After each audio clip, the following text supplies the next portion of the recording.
We have an exciting webinar in store for us tonight. This is number 6 in our series. If you would sign in, we'd appreciate it. Just go to the question panel. In the same area where you normally put your questions in, just type your name. That'll let us know that you can hear okay and that you know how to use the question area. If you're in doubt on how to do that, just go to the area in your control panel, the little light blue control panel that pops up when you sign in, when you get on the webinar, and it'll say questions. If there's a minus sign beside the word questions, then the question panel's open. Just type in, and if it's a plus sign, click the plus sign. That'll open it up. If for some reason you don't see it, there should be like a little blue 6-leaf clover down in your taskbar. Click that, and it should pop up your control panel. So you should be seeing a screen that said, please sign in. That's what's displaying on Greg's computer right now, and you should have that control panel. So if you would sign in, we appreciate that, and that's where you'll be asking questions towards the end of the webinar. Greg, if you'd like to go ahead and advance on to the next slide, we can go ahead and get started.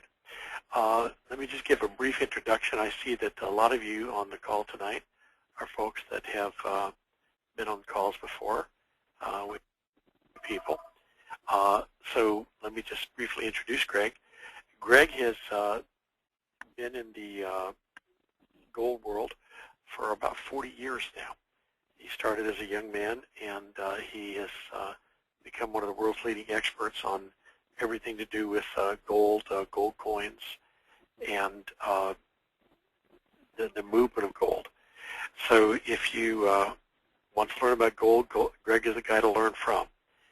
He's doing tonight. He's doing the 6th in a series on treasure hunting. This is Gold 601, and Gold 101 was an introduction, and it was a time when he just basically introduced the subject of what he's doing in Europe, and then in 201, 301, 401, and 501, he talked about the various different areas that he's emphasizing in his treasure hunting. Tonight, he'll be talking about another one of those areas, sovereigns, and then next week he'll be talking about the final one, which is proof coins. So at the end, you'll get an opportunity to request the recordings of the ones that you may have missed if you did, and make sure that you do those and get caught up. So without further ado, let me turn the microphone over to Greg. Greg, we appreciate you being with us tonight, and we look forward to your teaching. Thank you very much, Tom, and I look forward to interaction with all of you tonight as well. We do this for a reason, to teach you, and we look forward to getting interaction and encourage it. So whatever your thoughts or questions might be, don't hesitate to write them down, and we'll address them all. I literally searched the world hunting for treasure, and you might have noticed in the news earlier this week that a real treasure hunter with a metal detector announced the find of 52,000 Roman coins in southwestern England, the biggest treasure hunt ever uncovered with a metal detector, estimated value at $5 million. These were all coins from around 300 AD from the Emperor Marcus Aurelius, which has given historians a whole new appreciation for that emperor's time period. Quite a fascinating hoard. It's been on front page news around the globe. Quite an exciting treasure hunt. The type of treasure hunting I do is a little less random than that. You can imagine how lucky this guy was. How they just do it is they just go up to a farmer or someone and say, hey, do you mind if we walk around your field with a metal detector? So that's literally looking for a needle in a haystack. My type of treasure hunting is not quite that complex, but it gets close. You see, there are literally hundreds of millions of collector coins available in the world. For instance, the United States alone has made over 100 million collector proof sets over the last 50 years.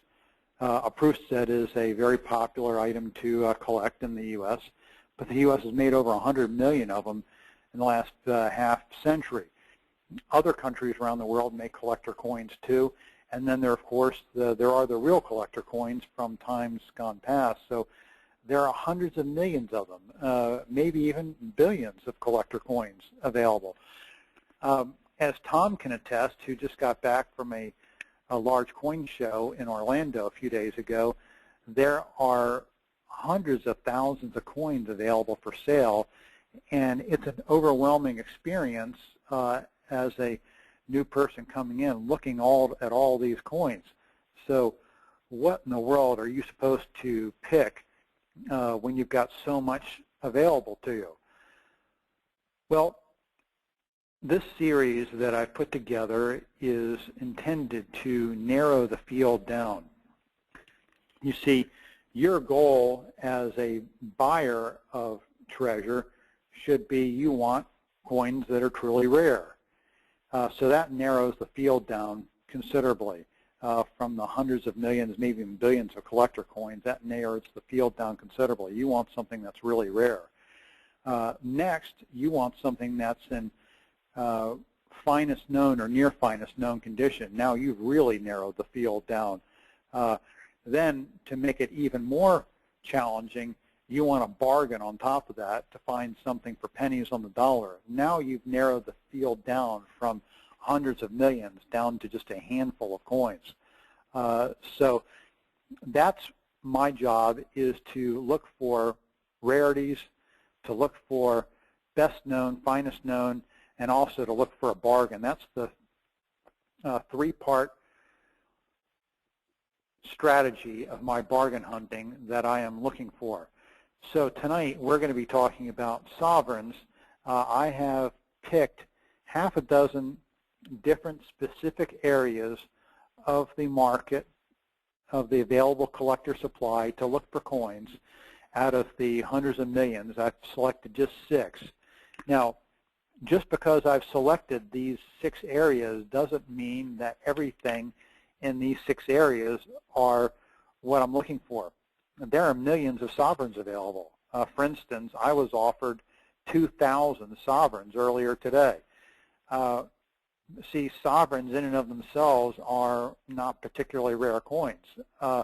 So even selecting a specific area to look for doesn't get you home yet. We've got to dig deeper. So tonight I'm going to explain what I'm looking for in this very fascinating field and how you can profit from it. Let me start with the history of the sovereign. You're looking at the first one that was made all the way back in the late 1400s from Henry VII. It was made as a testament to a king, hence the name the sovereign. Henry VII considered himself the king, the ruler. This is where the person who has ultimate power and control, he was called the sovereign. So henceforth, when he created this first ever really large coin for England, he called it the sovereign in honor of himself. The creator of the sovereign was none other than those artisans who were the masters of their era, who were able to create fine works of golden art in ways that would have been unimaginable to centuries of history that could make it this far into the future. Now, the king ordered the creation of the sovereign and then asked for his most talented artists to come out and be employed to carry out the actual creation of it. The original size of the sovereign was quite large in diameter, larger than any American coin. Because it was pounded fairly thin, it was only about half an ounce of gold. That's still a significant amount of weight, but the size of the sovereign is quite large. It's over 2 inches in diameter, so it's a very large coin. The early manufacturing techniques of the sovereign was for the coiner to first take a sheet of gold metal and then punch holes in it. Those holes in it would therefore become the round metal or planchets that would be used to make the coin. You see the man there in the center that's got his tool, and he's punching out holes out of that sheet of gold. Then you see the man on the left who's trying the best he can to get those as round as possible. Many of the early hammered coins, handmade coins, are not perfectly round, and that's what the man's job on the left was. Now the man's job on the right is to put a die where the design for the coin has been hand engraved on his wooden table there. Then he puts the blank planchet of metal on top of that die. Then on the other side, he puts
Hello?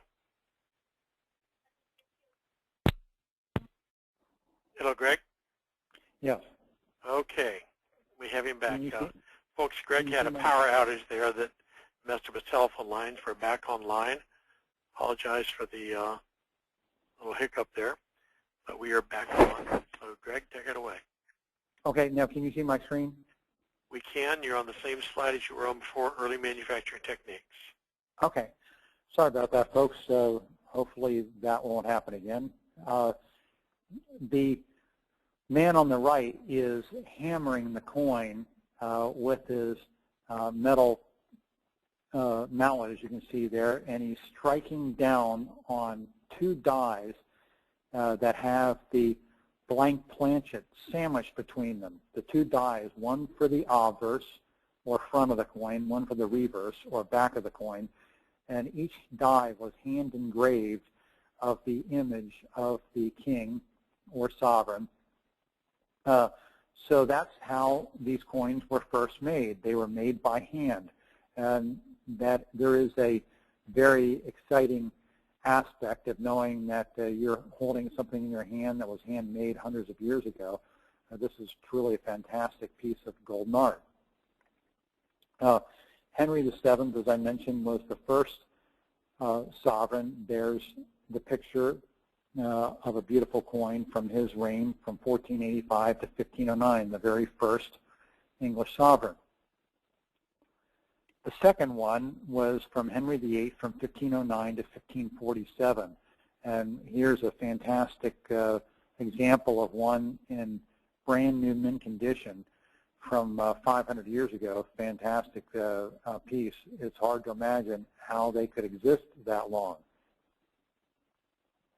Now, Henry VIII, of course, is one of the most famous rulers in history, but he also was the author of the debasement of the sovereign, the very first one in history to actually carry out the debasement of the sovereign and use it as a way to try to beef up his treasury so he could fight more battles. And he reduced the gold content and figured he'd get away with it. But people weren't as dumb as they are today, I guess, because we have debased it all the way down to just a piece of paper. And they rose up in furor over it, and soon it had to be replaced by regular full weight again. Here is a sovereign by Edward VI, and this one was made, again, in the middle 1500s, a beautiful piece there. I just bought one recently for one of our collectors' friends that's helping put together a set of sovereigns. Now this is Queen Mary, also from the mid-1500s. The Queen Mary, by the way, was a ship also that's out in Long Beach, California. I've been on it a number of times. Matter of fact, there was even coin shows there for a number of years. And that's Queen Mary in her regal presence, the first woman to be depicted on an English coin, and a great piece of golden art. This is Elizabeth I, who was the next in line. Elizabeth I was the daughter of Henry VIII and a very successful monarch. She lived a long time, ruled a long time, and accomplished a great deal for the prestige, honor, and power of Great Britain. Her sovereigns are very, very popular, extremely desirable, very valuable, and very much an important cornerstone of our collection. Elizabeth I was a fascinating person to study in history. You may have seen some of the movies about Elizabeth I. HBO did quite a good series on her that was quite fascinating in her battles with France, and very colorful figure in world history. I apologize for not having a better picture of this particular slide from James I, but this is a major rarity, and we had a hard time finding one. So I may have found a spectacular piece of the James I era for our collection, and this would be a great addition for our collection of sovereigns. Very beautiful piece. I apologize again for not having a better one there. Now, this was the end of the large size sovereign. The sovereign has been made all the way up until present times, but it has morphed through a number of different designs. At this particular time, the name of the sovereign was changed to the guinea. And the reason for that is because gold was now found in Guinea. In the country, African nation of New Guinea, the British conquered various parts of the world for the purpose of trying to extract gold from them. This was not a plan for simply trying to acquire additional land, but much of the reason for the expansion of the British Empire was for the purpose of extracting gold. So coins were now being made by machines. The first ever machine-made coin was made in Great Britain in the early 1600s. This is a spectacular guinea from Charles II that chronicles the rise of the British Empire. You can see this is a beautiful, near-perfect work of golden art from the 1600s. This particular piece showcases Charles II and has a very fine detail in showing his elaborate hairpiece that he has and the beautiful luster from this coin. This is a phenomenal piece, and wish that we could have that for our collection. Now, this is a piece from James II, another spectacular guinea from the mid-1600s. And again, this gold was largely gathered from Africa in the expansion of the British Empire. This particular sovereign is from William and Mary from 1694, and the only English coin I'm aware of where it has two busts on the portrait of the coin, making it a rather unique form of golden art. These leaders of the world's greatest empire were very concerned about their image, so much so that if the artisan didn't get it quite exactly right, he might find himself discharged, or even worse, with his head chopped off. So the kings and queens of Great Britain wanted to make certain that they were memorialized in the ultimate way in gold, and were even more concerned about this than sitting for a portrait. So therefore, scholars and historians can rightly consider these great pieces of golden art to be equal to, or not, if not more important than the great paintings of the era. This is a guinea from William III from the late 1600s. Again, another spectacular coin. Now, to teach you a pointer about coin grading, you can see how this coin just jumps out at you with life. That's what we call as luster. Luster is that brilliance that you see in the coin. That's not something that you can recreate by shining it up. If you shine up a coin, that's called polishing, and you'll ruin the original luster that it came with, and will give it a very unnatural look to it and damage it, and you could take a coin worth $50,000 down to a value of $1,000 very, very quickly. So you would not want to ever polish a coin. Tom, it looks like I may be having more problems here because it just said I've lost the connection again. Now, can you hear me all right on the telephone? Hearing you just fine, Greg. We're on the William III slide. Okay, because it says here that my connection has been lost. So I'm going to try advancing this once. Yeah, it's been lost. My connection's been lost. I apologize for the technical glitches here. But it's been lost here. So you may want to, you're going to have to advance it for me. No problem. We've got you on the telephone, so we can hear you fine, and I'll just make myself presenter. Okay. And I'm already on the William III slide. Okay. So, all right, just advance to the next one. I won't be able to see it. Okay. Now, this particular piece is a presentation piece that we're looking at. It has a mirror-like finish that makes this a particularly special coin that was made for the purpose of giving to probably the Queen herself. Queen Anne posed for this beautiful coin. Queen Anne also reigned during the unification of Scotland and England, which is represented by the different shields that were introduced in 1706. This particular piece was pre-Union, but in 1706 or 7, that's when the unification took place. She needed to smile more. I'm sorry? She needed to smile more. Yeah.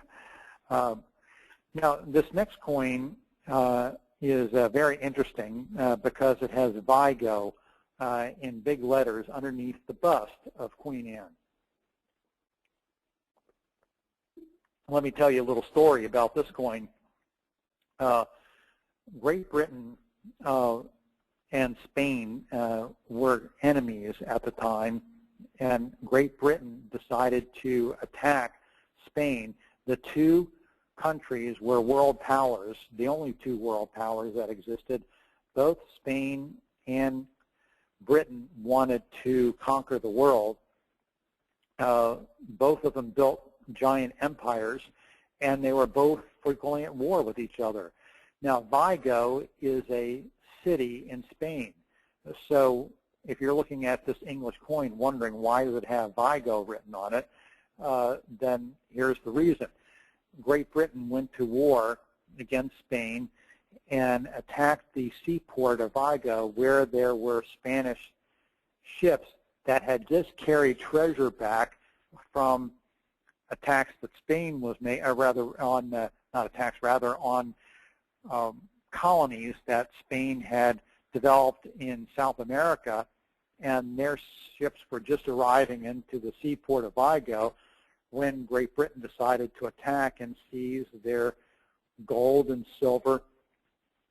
So this gold and silver was hauled back to Great Britain because it was victorious in the battle, and Queen Anne had these coins made both in silver and in gold with the word Vigo underneath as a very much non-politically correct way of rubbing in Spain's face that we're the baddest guys in town, and we're going to rub it in your face and show us that we conquered you, and put your name of the city where we won on our coins that we grabbed the medal from. So it's not just that they're announcing and commemorating the battle.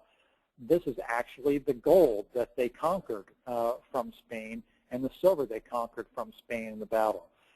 So there are a large silver crown that was made with the Vigo on it, as well as the English sovereign. And this is a very, very popular piece to collect commemorating that battle. So the coins of Great Britain not only chronicle the history of the rulers, they also chronicle the history of the world, too. In the next slide, we look at a George I sovereign.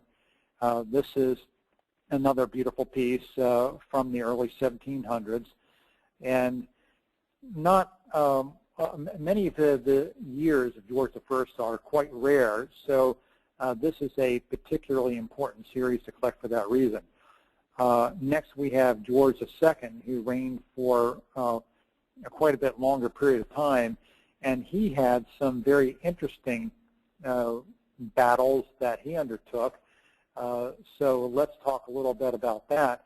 The next one is the East India Company. Now, this wasn't actually really a battle, but Great Britain dominated India and formed the company called the East India Company for the purpose of bringing back to India spices, slaves, and gold. So this gold that came back to India has the word EIC underneath the bust of King George II, standing for the initials for the East India Company. India remained a colony of Great Britain for a considerable length of time, and the East India Company remained a very prominent and major part of the wealth of Great Britain for a long time. It's been stated that if it was not for India, Great Britain would have never achieved the power that it did, because so much wealth was transferred out of India to Great Britain that it created the world's largest city at the time, London, and enabled a considerable amount of the finances of London to be run as a result of India's. The next piece is from Lima, and if you didn't get the concept earlier from the coin with a Vigo underneath, Lima is obviously a country in Peru. I mean a city in Peru. So why does this coin from George II have Lima written underneath his bust? Well, in a similar type of story, the English Lord Anston went on a trip trying to attack the various Spanish colonies of South America to push Spain out of South America.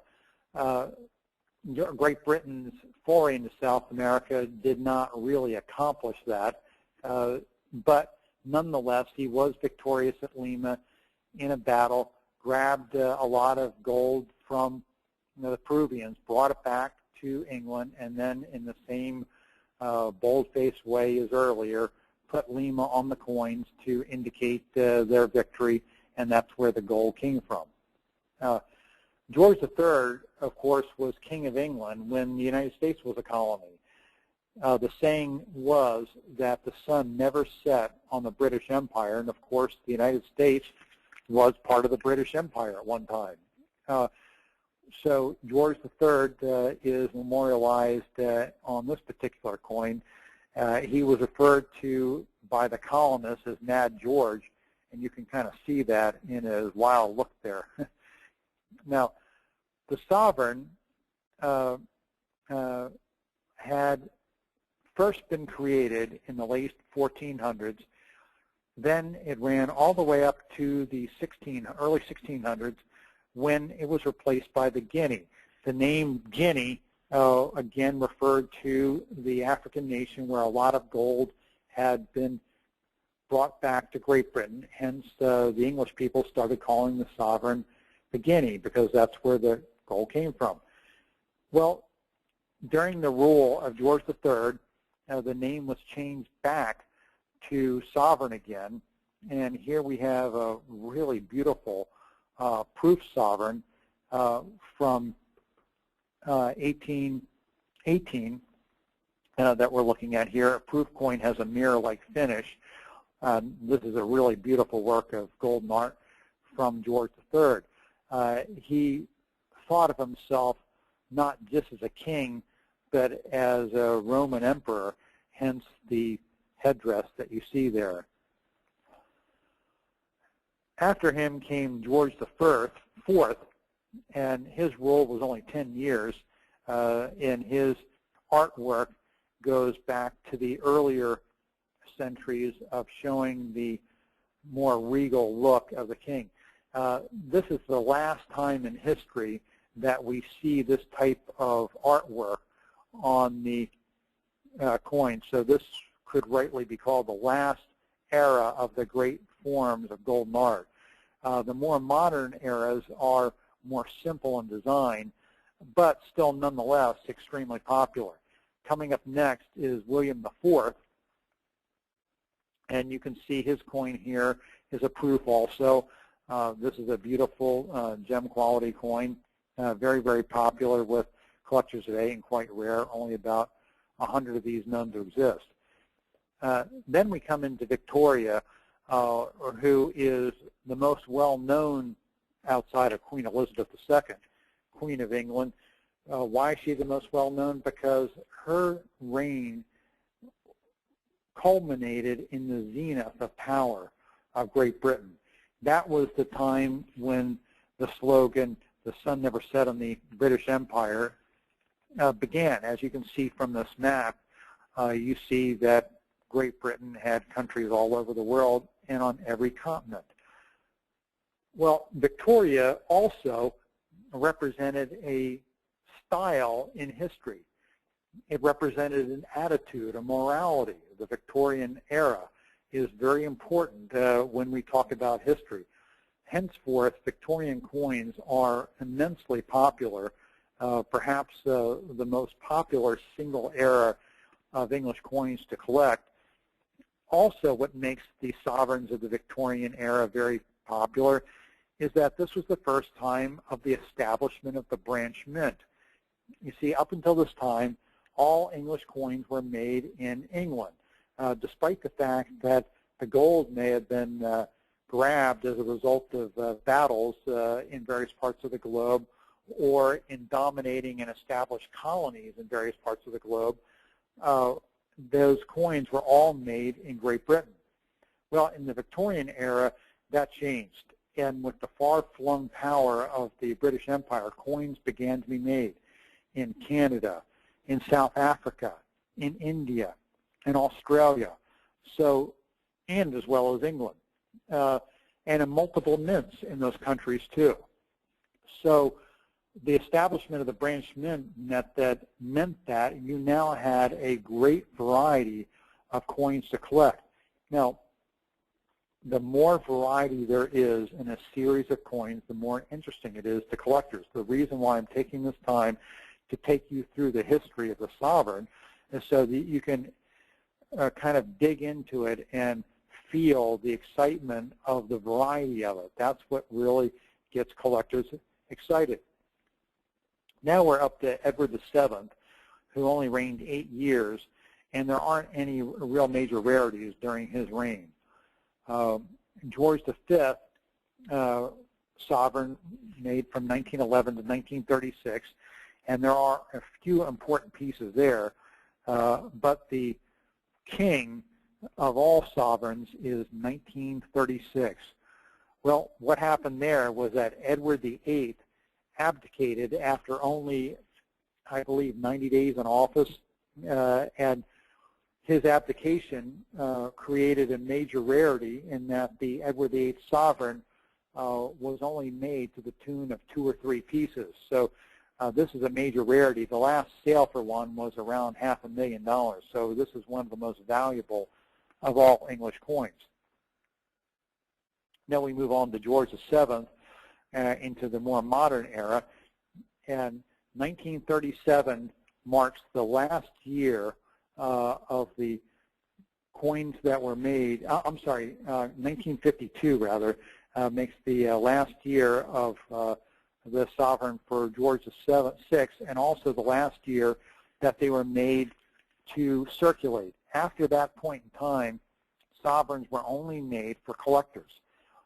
So the Elizabeth II era, these are only made for collectors. Now, some of them were made in huge numbers during the Elizabethan era, but some of them were made in extremely small numbers. Now, in 1958, there are only about 10 sovereigns known to exist. This is a major rarity, and the particular piece you're looking at right now is a proof. It's the finest one known. We bought that for one of our friends that's building this collection with us. And this is one of the most important 20th century rarities in that only a handful are known to exist, and the condition is phenomenal. So what makes a series of coins desirable is several factors. First of all, you want something from an interesting country. let's face it, there are not too many people who are interested in third world nations and collecting their coins. Coins of insignificant third world nations are just not widely collected. Also, coins of third world nations usually aren't very big because they didn't have the wealth to make big gold coins. The next thing you want, besides a coin from a significant country, is you want a significant series. Some series of coins weren't made very long. For instance, the 3-cent piece in the United States was made in silver from 1851 until 1873. There's some major rarities in the series, but they're not worth much money. Why? Because it's not a particularly interesting series. It's a small coin.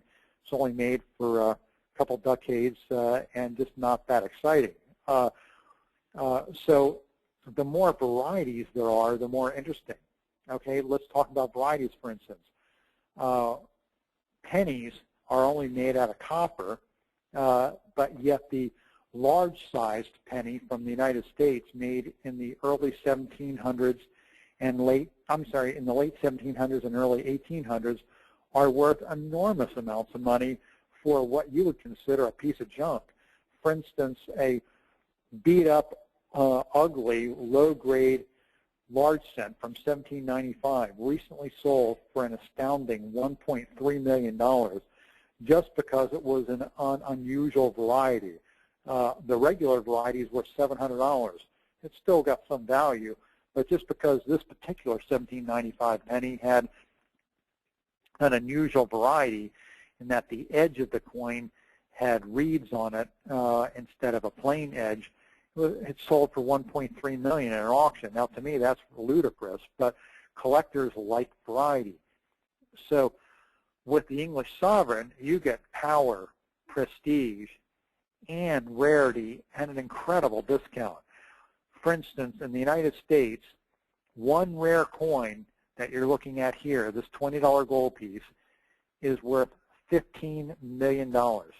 Now, this is a great rarity, don't get me wrong. It's the only one known to exist, but it's $15 million. For the same amount of money, you can buy the complete set, assuming you could find them, of English sovereigns, 757 different coins made at all these different mints around the world, spanning over 500 years of history, and not one rare coin, but numerous rarities equal to the rarity of this one coin for 15 million you're looking at. There are numerous coins in the English Sovereign series that are of similar rarity, and you could have the entire collection with all the different varieties and mints for the same amount of money. To me, the opportunity is overwhelming. To own a set of $20 gold pieces would set you back hundreds of millions of dollars, but yet we're talking about a series of coins that was only made for a little over 70 years. I'm sorry, a little over 80 years, whereas this has gone back over 500 years. So the more varieties to a series, the more interesting. And then finally, the length of time of a series makes it even more interesting. So let's recap then from we've got 4 things that make something interesting. 1, from a major country. 2, it's something that has lots of different varieties to it. 3, it's a series of coins that has been made for a great period of time. And then 4, we have something that has a great deal of history associated with it, with art that we're looking at. So this makes the English Sovereign unique among all coins because it's the longest running series of coins in world history. No other coin has ever been made for this many years. So this is the ultimate series to collect and one of the centerpieces for our collection. And when I say this, I don't want to make the other 6 areas, the other 5 areas rather, seem less important, because they're all extremely important. I picked what I believe were the most important areas for our great collection. And then to make it the challenge even more difficult, I said that only the best will do. So the criteria is that we want the finest or near finest available. We want the best you can possibly get. So the blueprint for the billion-dollar collection in the opportunity of a lifetime is to be a part of building the world's greatest rare coin collection for pennies on the dollar. These great rarities have never had any down period. They've never had a down market in recorded history. They've done nothing but steadily go up in value. That's something that has made English rare coins a real dependable asset to own. Despite this history of having steady, solid gains throughout world history, they are extremely underpriced today. That makes a very fascinating combination, because where can you find an asset that has a track record of over 100 years of steady upward growth and has got the potential of going up in value a tremendous amount in the future?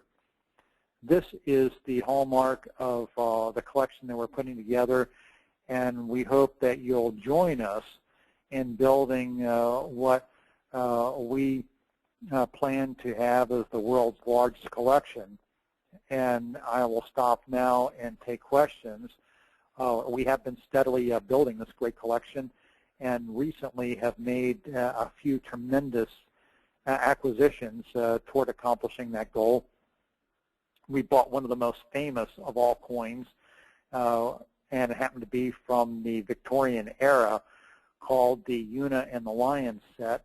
In that is a very rare sovereign from 1839. That was actually the photograph I showed earlier when we were talking about the Victorian era. That was the very coin from the coronation of Queen Victoria, and that's a fabulous set. And we've also recently bought a collection in the hundreds of thousands of dollars of great rare sovereigns that I'm quite excited about. So I'm making progress on building this collection, but I have to admit it's going slow. I don't know which is more difficult, finding all the money we need to do this or finding the coins, because finding the coins is extremely difficult. It's not quite as difficult as going out into fields with a metal detector and getting lucky once in a lifetime, but it's pretty darn near close to that when you consider there are hundreds of millions of collector coins, and I sort through somewhere between 10 and 20,000 coins for every single piece I buy. So not a very high success rate, because we're looking for the best. Thank you all for listening. Let's open the floor for questions time. Okay, I believe everyone knows how to use the question panel. All you have to do is just type your questions in the same area where you signed in originally, and where you also assiduously notified me that the sound was not working. Type your questions, comments, and you have the master on the line. Take advantage. He'll be glad to answer them for you. Meanwhile, a couple of announcements. Tomorrow is the last of our daytime series. We've been doing a series on Gold 101 through Gold 401. Okay, Gold 401 will be tomorrow.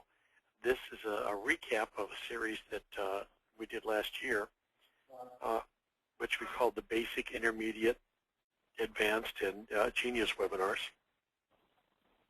We retitled them Gold 101 through Gold 401 and updated the slides and really improved them. And those are available. They've all been recorded. So if you'd like to get those, they're in the standard email where we list all the recordings of webinars. And after tomorrow, all of the ones that had been there originally, the Basic, Intermediate, Advanced, and Genius level webinars will be replaced by Gold 101 through Gold 401. So if you get a chance to attend that, it's the same link as you used tonight. It'll be at noon Eastern time tomorrow, and it'll be Goal 401, the PhD level webinar.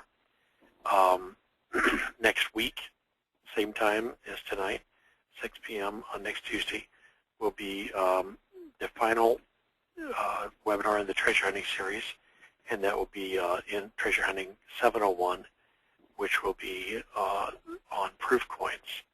A very, very interesting webinar, which I'm sure you'll enjoy.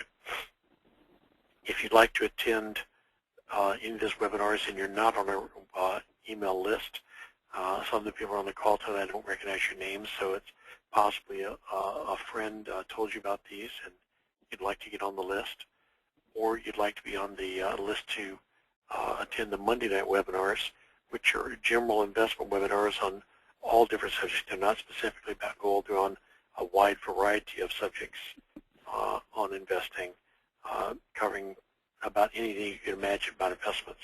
Those are Monday nights at 8 o'clock Eastern Time.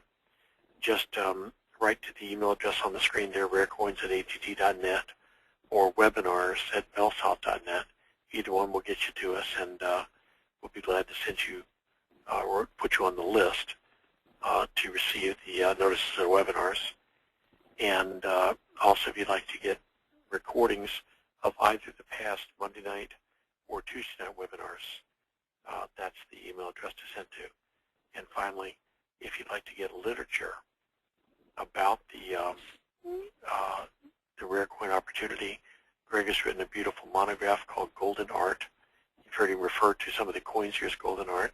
That's exactly what it is. I mean, so much of the art from this period over the last 100 to 500 years is on rotting canvas with peeling paint, and it's a shame. You know, it's being lost in history. But the art that you've been looking at tonight is engraved in gold and will never be lost. It's actually golden art. So he's written a beautiful monograph on that with its beautifully illustrated pictures of medieval and ancient coins. So if you'd like to receive that, just send us an email. You can also call that number. A couple of questions that popped up here. How can I get in touch with Greg? Well, it's on your screen. If you'd like to get in touch with him and have a conference call with him about how you can get started in investing in rare coins, that's the first step. It's no charge for a consultation. Whether you have no coins at all, or if you have some coins, if you have some gold bullion, a lot of people are taking advantage of the price that the fact that gold bullion has really risen in price quite a bit, and are turning their gold bullion into rare coins. And Greg can help you with that. He can show you the best way to get more bang for your buck by turning your gold bullion, trading it in on rare coins, and you can make a lot more money with that. The bottom line is, while bullion is a great hedge against inflation, it's not a great investment, because the investment is something that goes up in value, and of course bullion goes up in price but not in value. Rare coins or investment-grade gold go up in value. There's a big difference. We have another webinar where we talk about that. Here's another question. Ken asked, what makes a coin a cameo, and could any of the coins you talked about be one? Yes, actually, the Sovereign from 1818 that we showed tonight was a cameo. The one from 1936, Edward VIII, was a cameo. And the Una and the Lion, a Victorian one from 1839, was also. What a cameo is, refers to a presentation piece that was made for the king or queen, and it has a very highly polished field, and then the portrait has a frosted look to it, giving it that two-tone effect, hence the term cameo. Very similar to the artworks that would have been made in a Williamsburg style artisans that created little cameo pins to be made for women back in the 1800s. That's where it derives its name, but that's the technology and purpose behind it. It was done for presentation pieces, and as a result, it's extremely desirable item. And in Great Britain, they're also very underpriced. In the United States, a cameo is worth an enormous premium over the price of a regular coin. And I'm one of the driving forces behind pushing for the cameo designation back in the 1980s when PCGS and NGC first started grading presentation pieces. They did not notate on the holder if it was a cameo or not. So I was one of the driving forces behind pushing for the addition of the cameo label. And today that has resulted in the commonplace use of it. And in the United States, also a significant increase in the value. So we can take advantage of that because it is quite low today. Actually, Ken, one of the coins that that you just received, the 1938 shilling, the proof 66, is a cameo coin. One of the ones that was just delivered to you. Yes, that is correct. And for the rest of you, I am showing and displaying on the screen right now the Edward VIII 1936 coin that is a cameo coin. And which, the Una coin, what year was that? I'm sorry? The Una coin, that was the 1839. 1839. Okay, that's on the screen right now. Patty's on the line right now. That's going to be shipped to her tomorrow, along with the other 14 pieces in that set. You might want to just describe that proof set. A very interesting set, Greg. Yeah, it was made for the coronation of Queen Victoria as a presentation set. It's the most famous of all the English coin sets. It's a set of all 14 coins have the same design on the obverse. On the reverse, the designs differ depending on the denominations. And it's a matching set in color, and it's 3 different metals, gold, silver, and copper. It's a fabulous set, very, very desirable. There isn't anything in the U.S. quite as desirable that wouldn't be worth multiples of the price, and that's why we bought it. So I'm looking for the great presentation pieces whenever at all possible.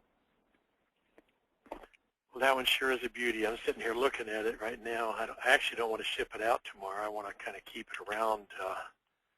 Out of blame you. Stare at it for a while. It's a truly, truly stunning piece.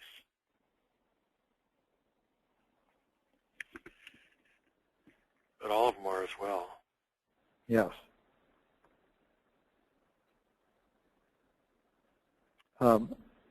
Okay, any other questions?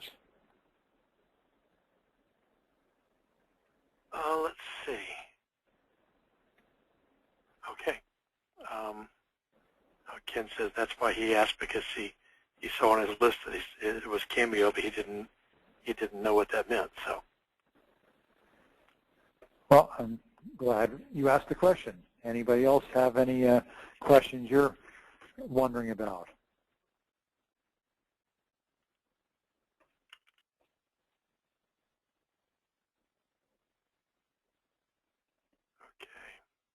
While you're giving some thought to what you might ask,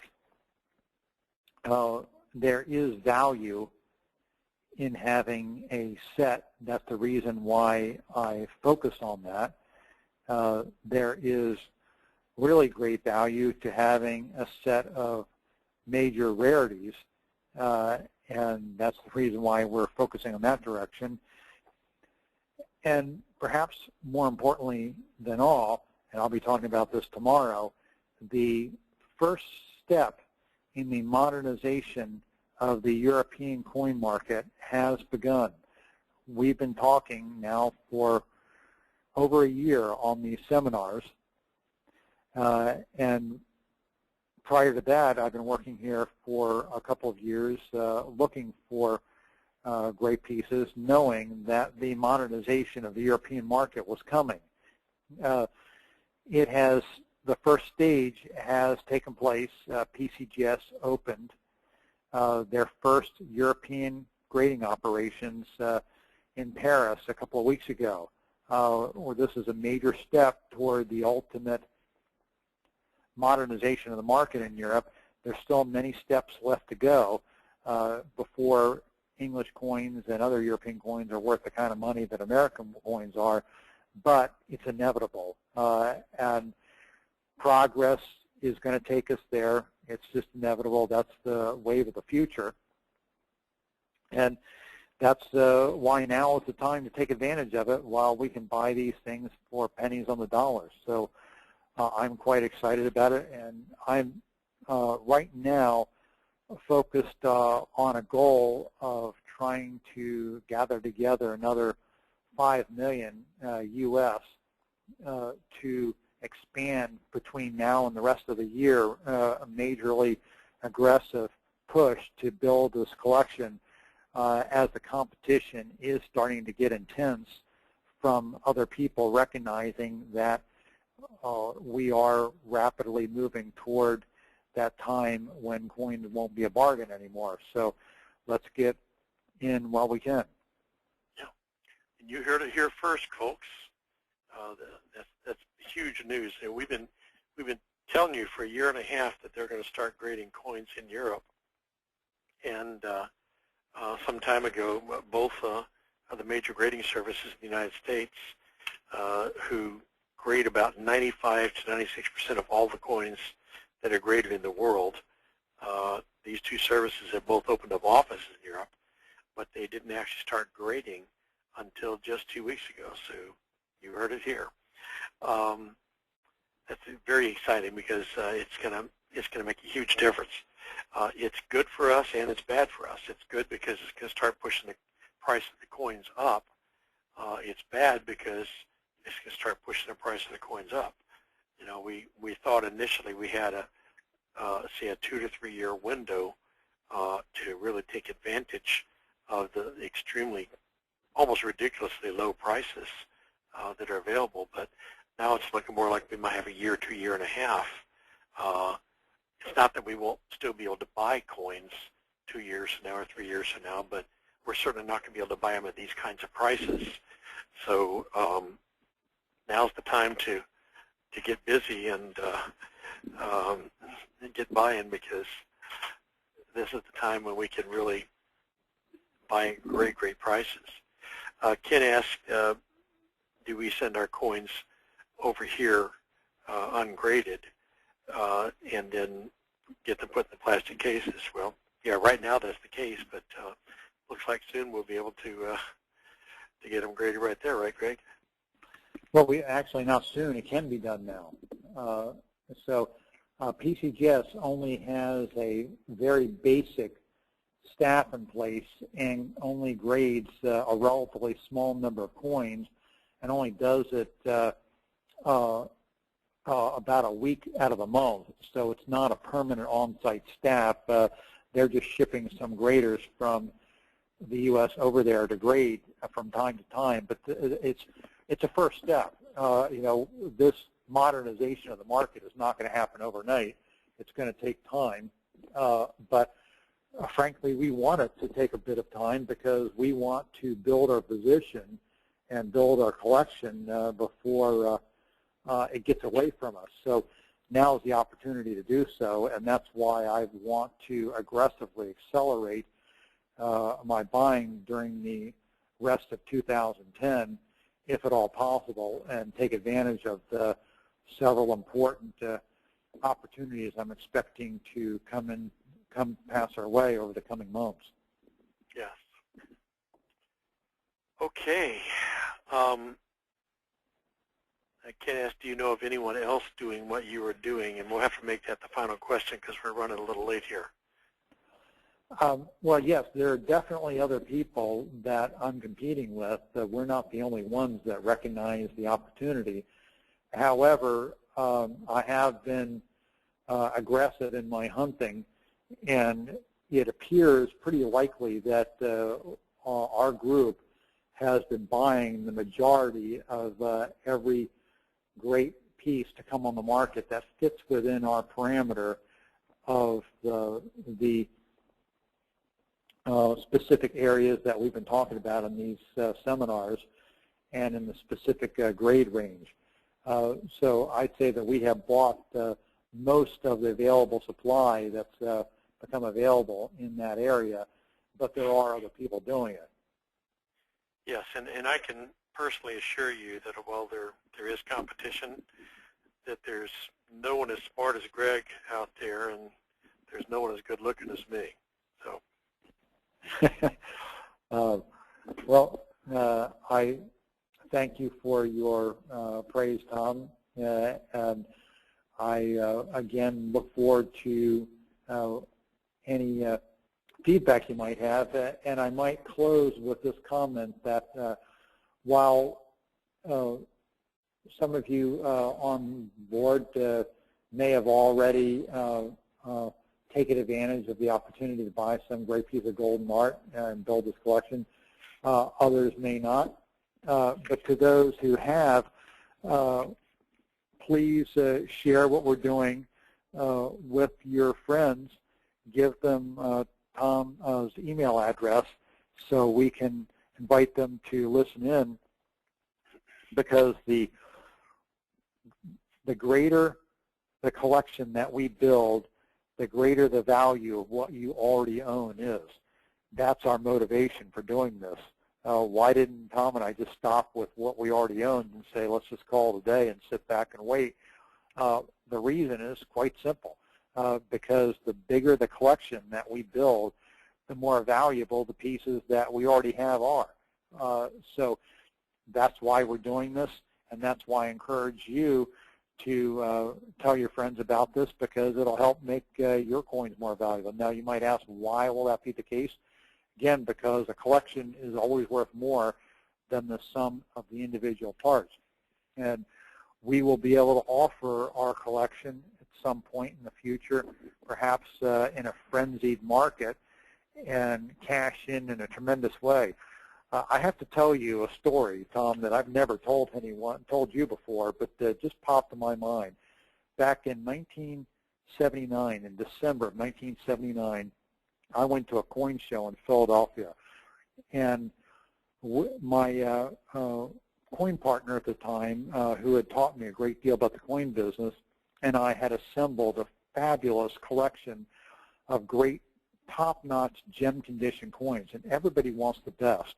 Just drives them wild. So we had been accumulating this collection for about a year, painstakingly hunting through all over the place to build our collection, and we targeted this particular show to offer it for sale. So here we were laying out the coins one by one at our table, and it was about maybe, I'm going to say 100 coins. We hadn't gotten out the fifth or sixth coin before there was already a crowd around our table, elbowing each other and looking and peering in, trying to grab at it. And I had to say, hold your horses. I want to get the coins all out. And by the time we had about 20 of the coins out, and I'm talking about a space of time that was elapsed over maybe 3 minutes, the commotion had reached the level of almost riot stage. So I talked to my partner, being a brilliant marketer. I said, you know what, and we had put prices on each coin. The prices were marked on each coin, and we had decided in advance that we were going to put the prices on each coin and say, that's what we want, take it or leave it. And we put the numbers up at about 50% more than what we thought the going market was, just to be obnoxious, because the coins were exceptional. So I pulled my partner aside, and we stopped putting the coins out for a minute, and I said, you know what, I think we underestimated how crazy this market is and for the great pieces. And what we need to do is announce that these coins are for sale only as a lot and that you can't pick, and it's only available as a lot. So we then turned around and I started laying more coins out, and I made my announcement. And believe it or not, 3 people were still left that were arguing over it. So then we had an auction right then on the spot to say who would be willing to pay the most for the right to be able to buy it as a lot. And we actually got someone to offer us $10,000 for the right to buy the group of coins, which we sold for $250,000. Now, we only paid like $80,000 for the coins. Yeah, you got to remember the time period in history that we're talking about. This is in 1979 when gold was worth about roughly $200 an ounce. So, you know, things were cheap then. So that gives you an idea of how important and how exotic the idea of having a collection is. Now, this was not a complete collection of any specific type of coin. It was just a great-looking collection that we had taken time to assemble a theme around it, and it didn't need to be complete. So we may never complete our collection, folks, of what we're trying to do here tonight. We may never finish the entire collection of English sovereigns, but believe me, believe you, I will figure out a way to make it exciting and enticing so that when we go to offer it for sale, I will create the type of atmosphere like I just described. Wow. No, you never told me that story. Fascinating. Okay. Well, we had better wrap it up. Greg, I thank you very much. I want to thank everyone for being on the call and sticking with us. And those of you who can make it tomorrow at noon, we'll look for you then. Otherwise, we'll see you next Tuesday night. Good night. Thank you all for listening, and look forward to hearing from you. Good night. Good night. God bless you. God bless.